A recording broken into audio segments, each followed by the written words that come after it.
Like I was saying, I think recently for me, it's just been annoying because I know that I have to go through the process of not seeing success. And I know that this is like the prerequisite to, kind of earning that success later on and learning all these lessons.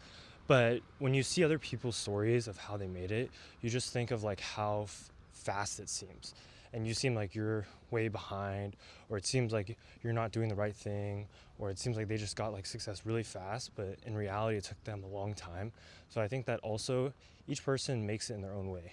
There's no like one size fits all solution to stuff. So if it takes you a little bit longer to learn certain things, it may actually help you down the road. So it's very hard to say like, oh, I wish that I got it faster or I made it faster, because if you made it faster, you may not have learned certain lessons, and those lessons might actually be super important. I think when we're not successful, we tend to discount the fact that like a lot of the lessons and the things we do are actually very important.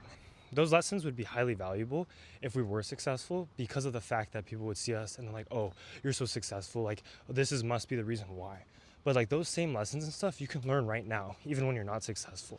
It doesn't take like making it first to like learn those lessons. Let me give you an example.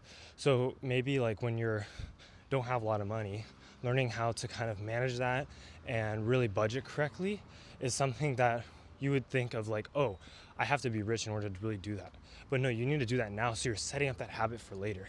But a lot of people discount that and they say, oh, when I start making money, I'll do X, Y, Z, right? Or even now, like you can value your relationships more. That's something a lot of successful people have talked about, how they may have money, but they don't have time, or they don't have, good relationships. That's something you can fix, right away. It doesn't take like a super crazy amount of money to fix that, right?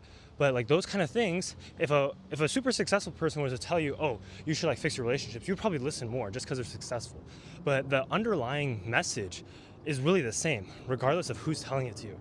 So I just want to like open your mind to the fact that, a lot of people are out here and they're successful and they're giving a lot of good advice.